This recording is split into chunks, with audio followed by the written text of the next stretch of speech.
Las polis griegas.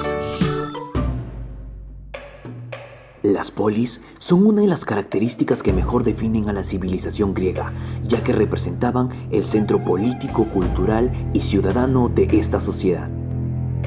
Cada una de estas ciudades o estados se consideraba como una especie de nación separada e independiente, y se denominaba como extranjeros a los habitantes de las demás polis.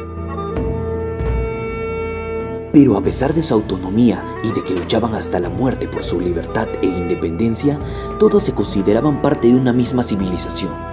Este sentimiento estaba basado en una lengua y una religión común, también en una tradición legendaria y grandes creaciones culturales en los campos del arte, literatura, ciencia y filosofía.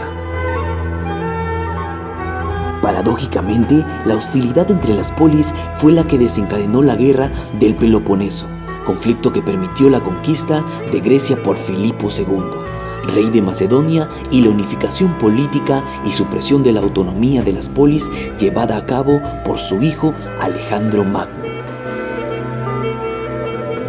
Las polis griegas compartían características comunes, tal como una extensión territorial reducida con un núcleo urbano en el que se situaba el centro político, administrativo, comercial y religioso. Dentro de esta extensión territorial reducida también había un pequeño territorio rural para pastos y cultivos. Su extensión media solía ser de 80 a 90 kilómetros cuadrados, con alrededor de 3.000 a 5.000 habitantes, lo que permitía que se conocieran todos entre sí. Las únicas polis que consiguieron dominar extensiones considerables fueron Atenas y Esparta, las dos grandes potencias del mundo heleno. Otra de las características comunes que compartían las polis griegas era que poseían una independencia económica, es decir, cada poli producía lo suficiente para alimentar a su población.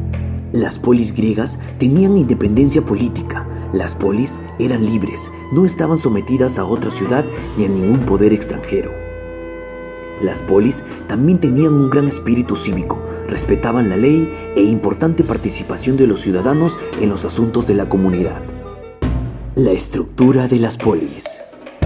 Acrópolis, o también Ciudad Alta.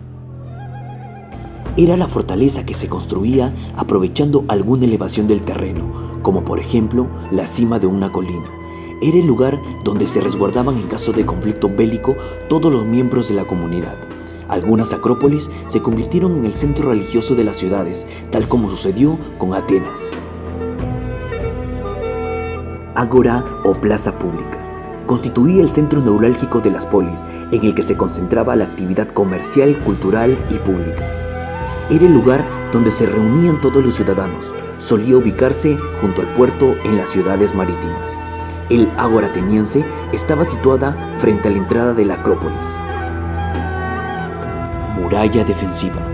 Era la que rodeaba los principales barrios de la polis. Cuando el núcleo urbano era pequeño, las murallas no eran necesarias, porque los habitantes podían resguardarse en la Acrópolis. Pero conforme la ciudad crecía y se extendía, surgía la necesidad de construir las murallas. Algunas polis, como Esparta, nunca tuvieron murallas. En caso de guerra, los vencedores solían imponer a los vencidos la demolición de todas las murallas y la prohibición de reconstruirlas. La estructura social de las polis. Las polis estaban formadas por ciudadanos y esclavos. Los ciudadanos eran todos aquellos que poseían derechos, y los esclavos eran aquellos que no contaban con ningún tipo de derechos.